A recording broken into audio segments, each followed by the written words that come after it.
Nous avons chacun notre propre perception de la réalité. Il suffit parfois de faire un pas de côté pour faire évoluer le regard que nous portons sur nous-mêmes, sur les autres et sur le monde. C'est ce qui m'a conduit à créer le podcast Il y avait une fois. Je suis Sophie et je partage avec vous mes découvertes et mes rencontres pour mieux vous connaître, mieux vous comprendre et questionner votre point de vue. Si ces thématiques vous intéressent, je vous invite à vous abonner sur votre plateforme préférée. La relation humain-animal, qu'en est-il ?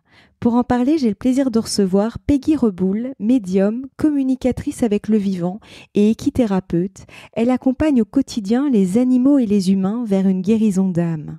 En reliant l'humain à la nature, elle permet à chacun de se relier à sa propre nature.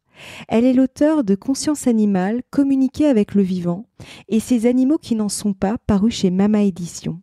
Ce deuxième ouvrage permet d'aller encore plus loin dans la compréhension du vivant. Elle interroge notre relation à l'univers et nous invite à une transformation profonde de nos croyances. Depuis plus de 10 ans, Peggy Reboul fait le lien entre les humains et les animaux.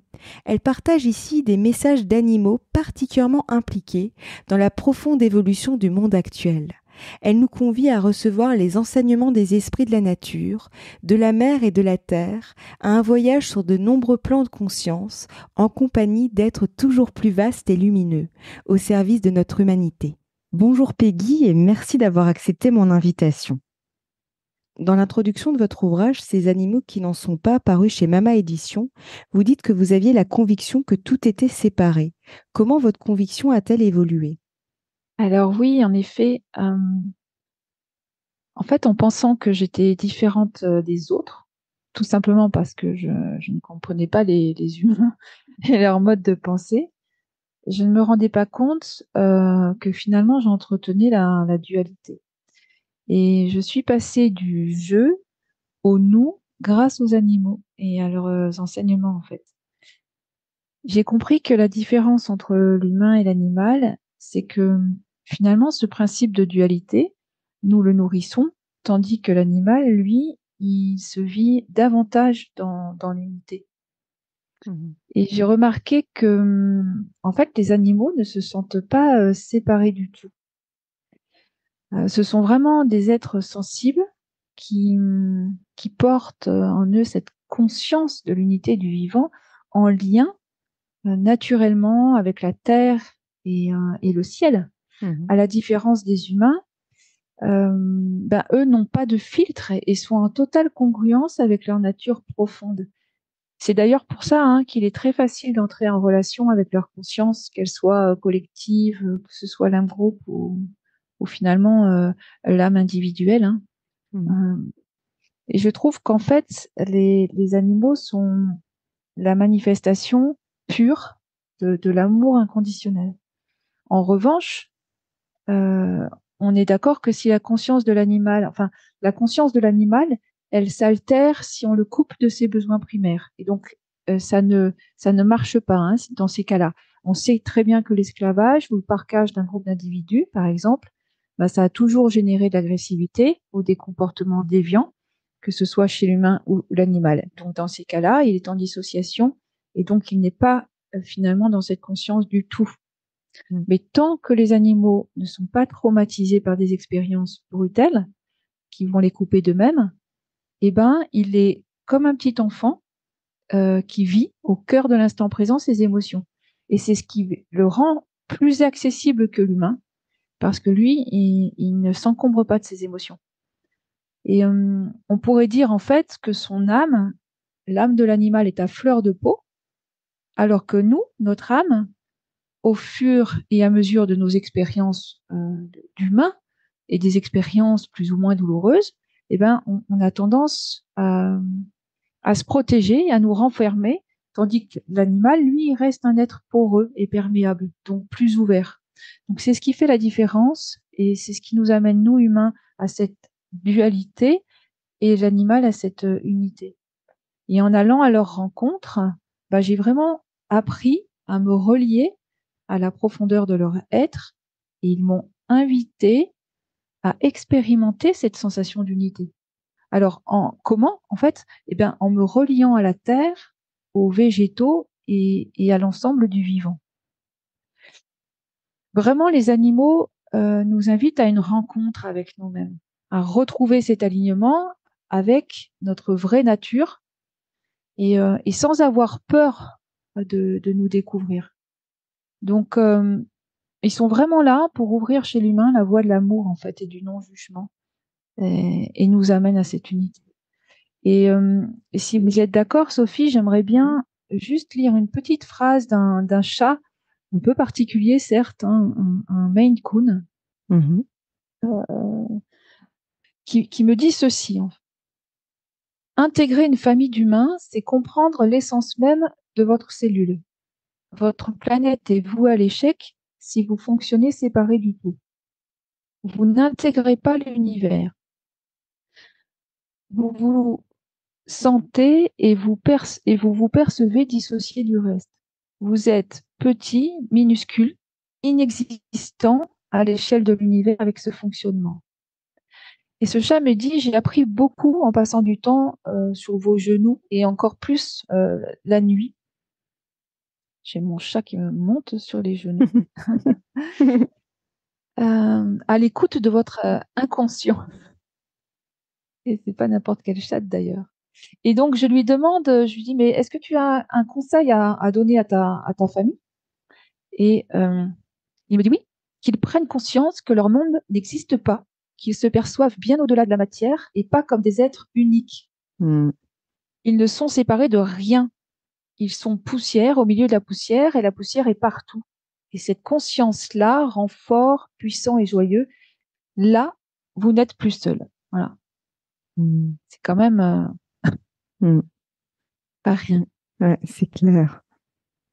Et, euh, et justement, qu'est-ce qui vous a amené à vous intéresser à la conscience animale et plus particulièrement, justement, comme vous venez de nous le partager avec nous, à la communication animale et à y consacrer votre vie?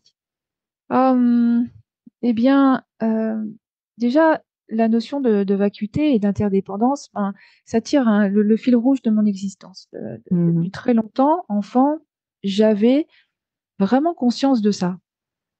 Euh, je me sentais reliée à tout ce qui m'entourait, à toute source de vie, qu'elle soit finalement visible ou invisible.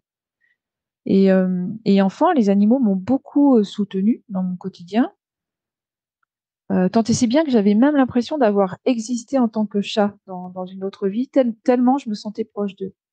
J'étais fascinée par les chevaux aussi, mais bon, j'avais pas spécialement l'opportunité d'être à leur contact, malheureusement.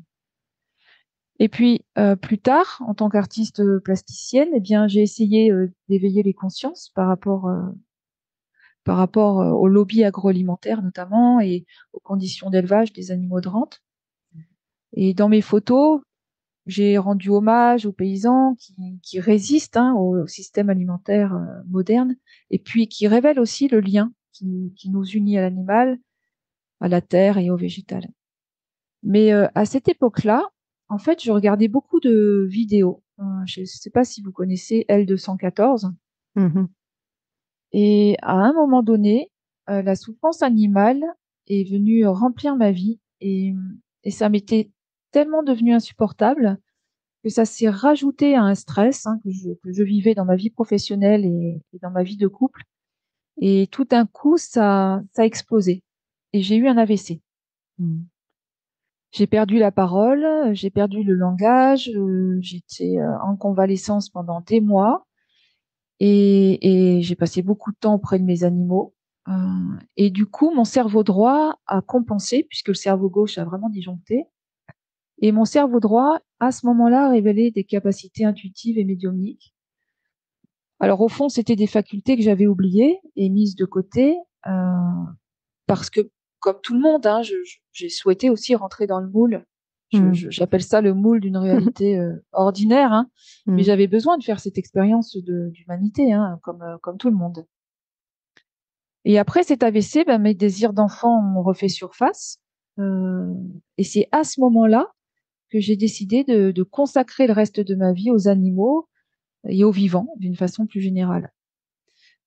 Personnellement, je pense que ce sont les animaux qui peuvent nous apprendre le plus à nous aimer Mm. et du coup à aimer. Euh, Vivre avec eux et les écouter, c'est vraiment, vraiment instaurer la paix en soi et autour de nous. Donc à partir de là, quand j'ai compris ça, je me suis dit, bah, je vais leur consacrer ma vie. Mm. Mais bon, moi, je trouve qu'ils consacrent plus la leur à la mienne. Et voilà. Et puis, j'ai rencontré aussi une jument extraordinaire qui s'appelle Réa. Mm. Ça a été une rencontre dans ma vie très, très importante.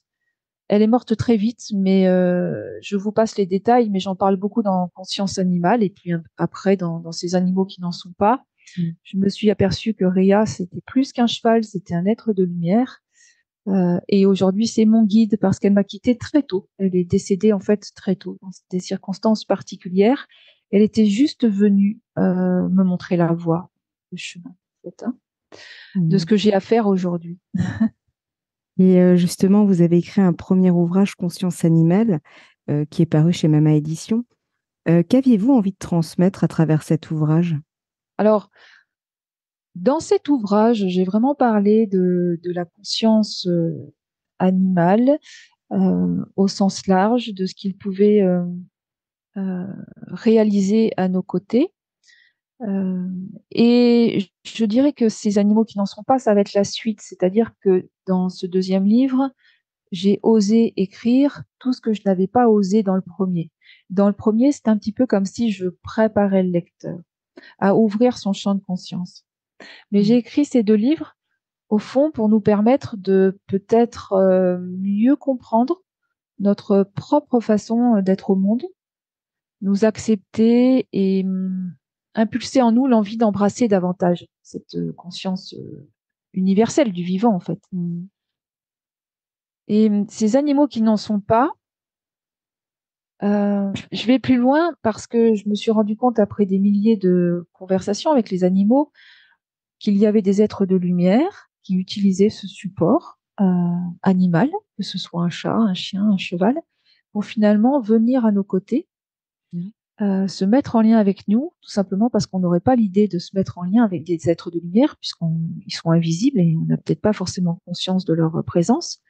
Mais par ce biais-là, ils viennent à notre rencontre. Et pourquoi? Tout simplement pour nous inviter finalement à retrouver le chemin de notre source. Mm. Et, et vraiment, j'ai compris que nous y sommes aidés.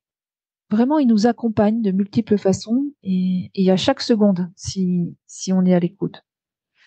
Et Mm. ces animaux et ces êtres de lumière nous disent que nous pouvons accepter et nous ouvrir à notre part la plus vivante, la plus aimante.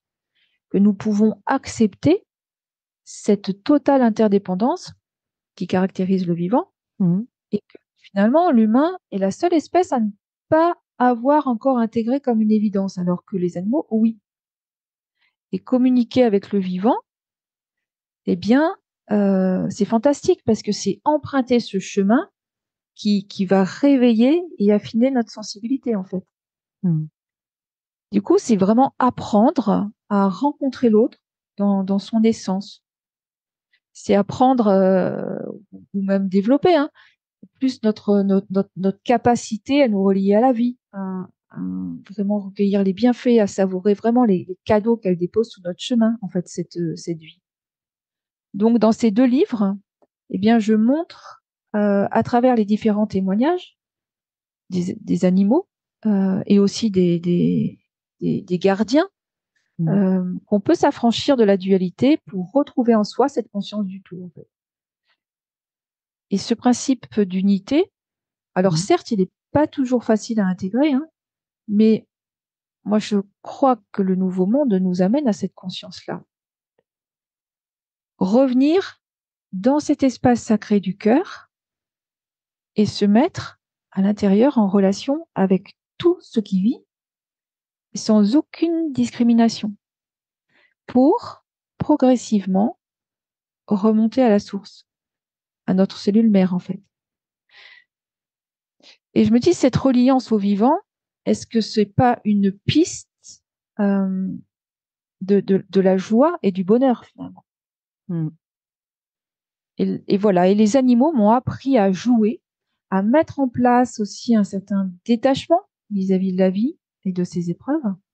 Ils m'ont permis de prendre de la hauteur, de regarder la vie comme un terrain de jeu, accepter, observer, rire de mes choix d'âme, hein. Alors, je dis pas que c'est toujours confortable et joyeux, hein, ça l'est pas forcément tous les jours, mais vraiment, ils m'ont appris à goûter et savourer les bienfaits de la résilience. Donc, dans ces livres, je, je, je montre cela, en fait, hein. Je parle de ça. Et il suffit de jouer. Donc, avec les animaux, j'invite l'humain à retrouver cet espace de jeu, de légèreté. Et, et dans ces livres, il s'agit d'accompagner avec bienveillance, en fait, enfin permettre au lecteur de, de retrouver ce jeu en chemin, qui s'amuse, Mm. le jeu JE, hein, qui s'amuse, qui accueille et qui observe en fait ses blessures, ses pensées, ses émotions, ses actes, pour finalement les transmuter et grandir. Donc vraiment, moi, ce qui m'anime, c'est retrouver la joie de s'émerveiller comme un jeune enfant, juste en reprenant ce contact avec la nature et les animaux, et en portant un regard différent sur ce qui nous entoure. Les animaux nous montrent la voie. Euh, ils nous montrent que chercher cette congruence à soi coûte que coûte, ce n'est pas un acte égoïste en fait. Et dans ces animaux qui n'en sont pas, à un moment donné, il y a les dauphins qui me disent l'humain heureux ne tue pas. Mm. L'humain heureux est au monde comme un soleil dans le ciel. Il rayonne. Rayonner, s'épanouir au monde et prendre sa propre place, retrouver notre toute-puissance, notre légitimité, notre force vitale. Voilà en fait ce que nos animaux et l'univers tout entier nous demandent. Et dans ces deux livres, en fait, on a des témoignages qui sont très profonds. Mm. Alors, je ne dis pas que c'est une vérité, hein, tout cela, hein, c'est vraiment le fruit de mon expérience, ce que j'entends. Donc, je livre ce que j'entends. Mais j'ai aussi les témoignages euh, assez bouleversants aussi des gardiens, hein, lorsqu'ils entendent ça. Voilà. En tout cas, dans le premier, je parle plus des animaux domestiques, donc chiens, chats, chevaux, euh, de ce qui se passe aussi avec mon cheval andalouse quand on est en équithérapie, de ce qui se passe auprès des animaux d'élevage, de rente, des singes de laboratoire aussi. Je parle beaucoup dans le premier de la notion enfin, de la vie et de la mort, et après la mort, puisqu'il y a aussi des communications avec les êtres décédés. Et puis, dans ces animaux qui n'en sont pas, eh bien, on va encore plus loin. Puis il y a ces animaux aussi qui nous parlent de nos vies antérieures ou parallèles, hein, nos chemins de vie avec eux. Il y a ces animaux sauvages aussi qui œuvrent pour la planète et qui m'expliquent ce qu'ils font pour la planète.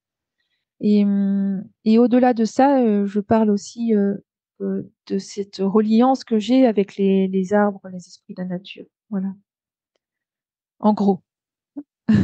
Et justement, sommes-nous tous capables de communiquer avec les humains et finalement plus largement avec le vivant?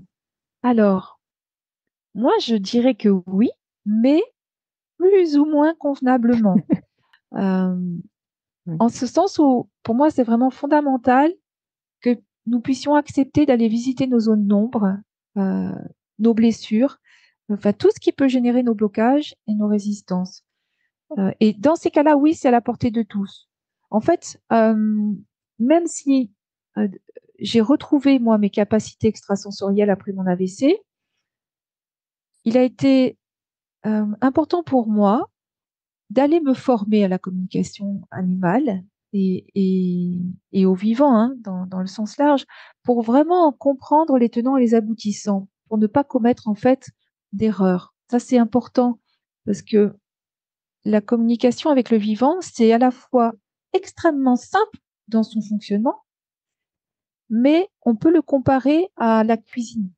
Par exemple, tout le monde est capable de faire un plat de pâtes et donc de se nourrir, mais tout le monde ne sera pas forcément euh, faire de la gastro, un plat gastronomique d'un plat de pâtes. Vous voyez, Sophie, ce Mm. que je veux Ouais. dire? Il y a vraiment beaucoup de nuances, beaucoup de subtilités. Et donc, ça nous invite à un véritable travail personnel. Mais nous en sommes tous capables, oui, Je pense évidemment, aussi. puisque c'est des compétences originelles, en fait. Nous avons ça en nous, la télépathie, l'intuition, cette ouverture de cœur. Si nous la retrouvons, nous pouvons nous relier euh, au monde par cette communication-là, Mm. bien sûr. Et justement, par rapport à ce que vous venez de partager avec nous, comment les animaux peuvent-ils nous aider à résoudre justement nos difficultés? Oula, de plein de manières différentes. Déjà, de par leur comportement, euh, nous pouvons percevoir en miroir nos fonctionnements et surtout nos dysfonctionnements. Mm. Par leur maladie aussi, qui résonnent souvent avec nos états de santé, nous sommes invités à aller nous observer.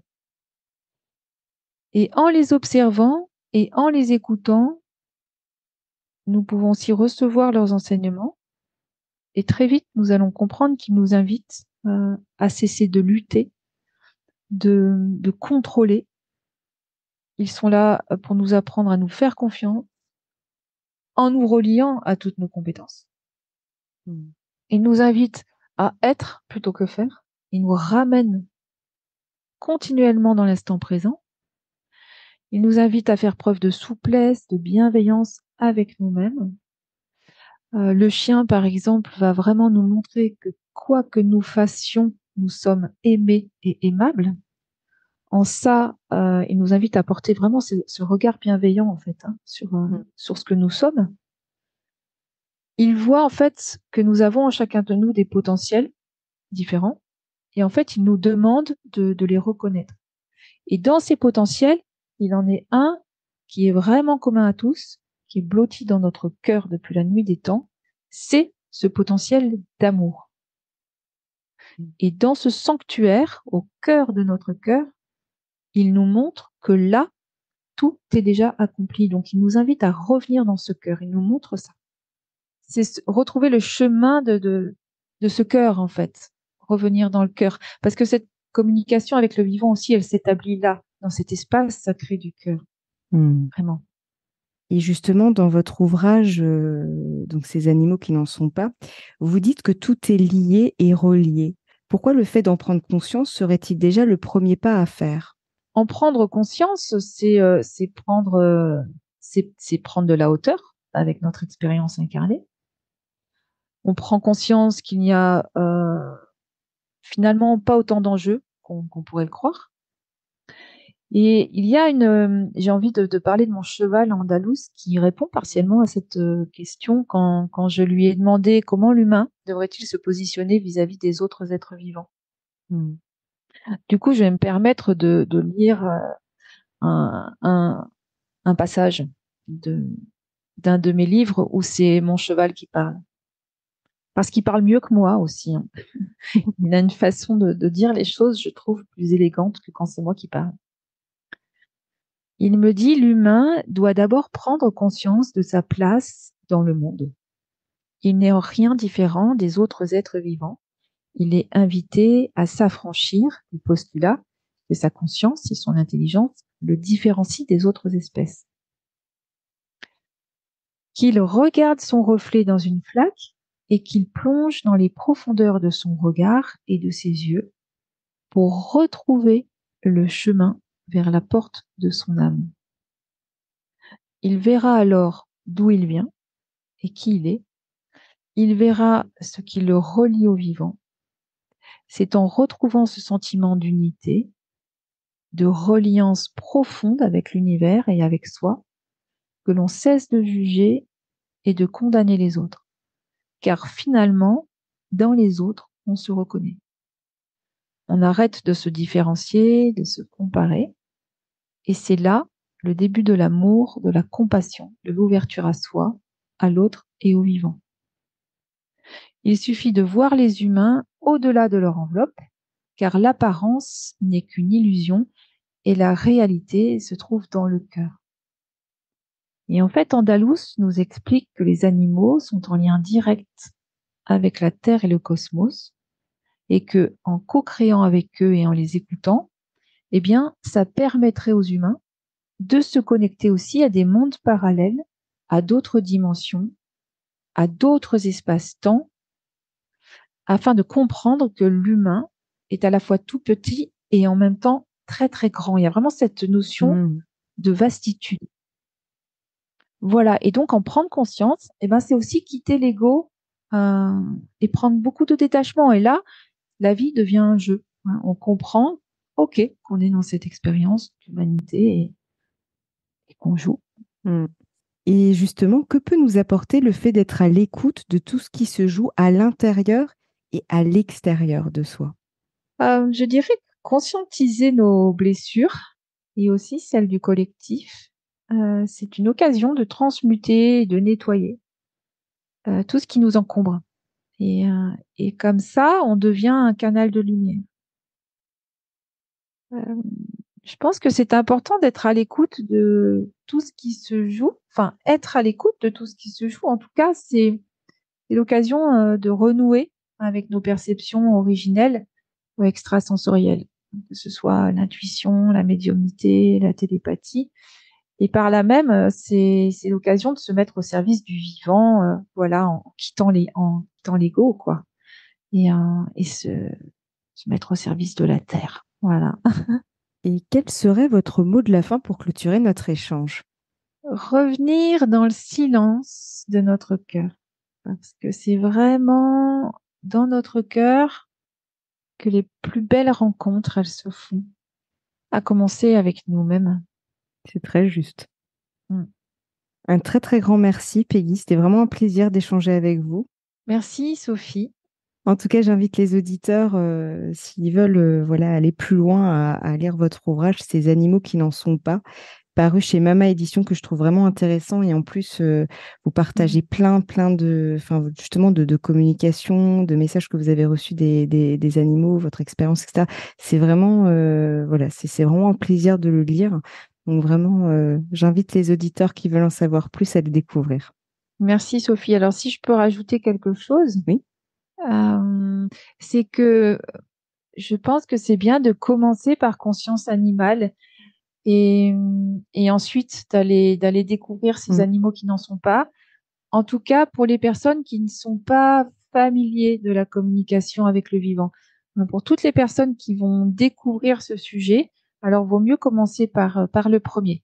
Ensuite, pour celles qui ont déjà l'habitude de communiquer ou de recevoir des échanges avec l'invisible, alors on peut démarrer tout de suite par ces animaux qui n'en sont pas. Voilà, c'était important, je pense, de le souligner. C'est une précision pertinente parce qu'effectivement, je suis d'accord, je me suis fait la réflexion. Alors, c'est vrai que moi, la communication animale, ça me parle. J'ai pu la pratiquer, en tout cas, j'en ai fait une formation, donc forcément, ça me parlait, mais effectivement, c'est très juste. Ouais. Voilà, parce que dans le premier aussi, j'explique comment je procède et je parle de la communication animale un peu plus en détail. Donc, je pose les bases, en fait. Donc, ça peut être un petit peu surprenant que de démarrer par ces animaux qui n'en sont pas.